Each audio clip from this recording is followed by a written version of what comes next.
بسم اللہ الرحمن الرحیم۔ فقی ابو اللیث رحمۃ اللہ علیہ نے نقل کیا ہے کہ جب حضرت لقمان کا انتقال ہونے لگا تو انہوں نے اپنے صاحبزادے سے فرمایا کہ بیٹا، میں نے تم کو اس مدت زندگی میں کئی نصیحتیں کی، اس وقت آخری وقت ہے، 6 نصیحتیں تم کو کرتا ہوں۔ نمبر 1، دنیا میں اپنے آپ کو فقط اتنا ہی مشغول رکھنا جتنی زندگی باقی ہے، اور وہ آخرت کے مقابلے میں کچھ بھی نہیں۔ نمبر 2، اللہ جل شانہ کی طرف جتنی تمہیں احتیاج ہے اتنی ہی اس کی عبادت کرنا، اور ظاہر ہے کہ آدمی ہر چیز میں اس کا محتاج ہے۔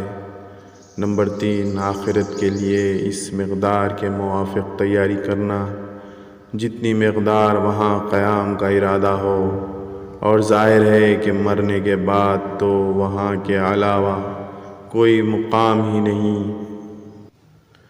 نمبر 4، جب تک تمہیں جہنم سے خلاصی کا یقین نہ ہو جائے اس وقت تک اس سے خلاصی کی کوشش کرتے رہنا۔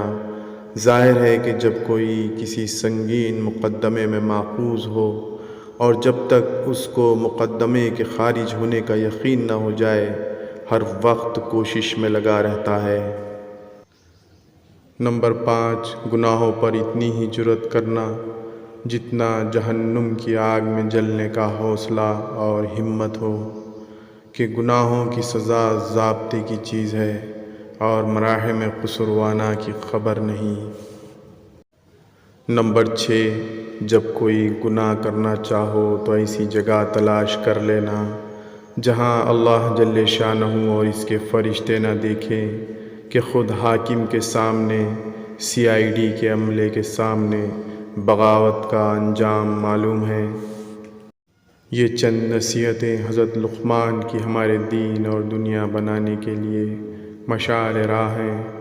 اللہ تعالیٰ ان 6 نصیحتوں پر ہم سب کو عمل کرنے کی توفیق عطا فرمائے، آمین۔ اسی طرح کی مزید معلوماتی ویڈیوز دیکھنے کے لیے میرے چینل راہ اسلام کو سبسکرائب کریں اور ویڈیوز کو آگے شیئر کریں تاکہ یہ باتیں کسی کے دل میں اتر جائے۔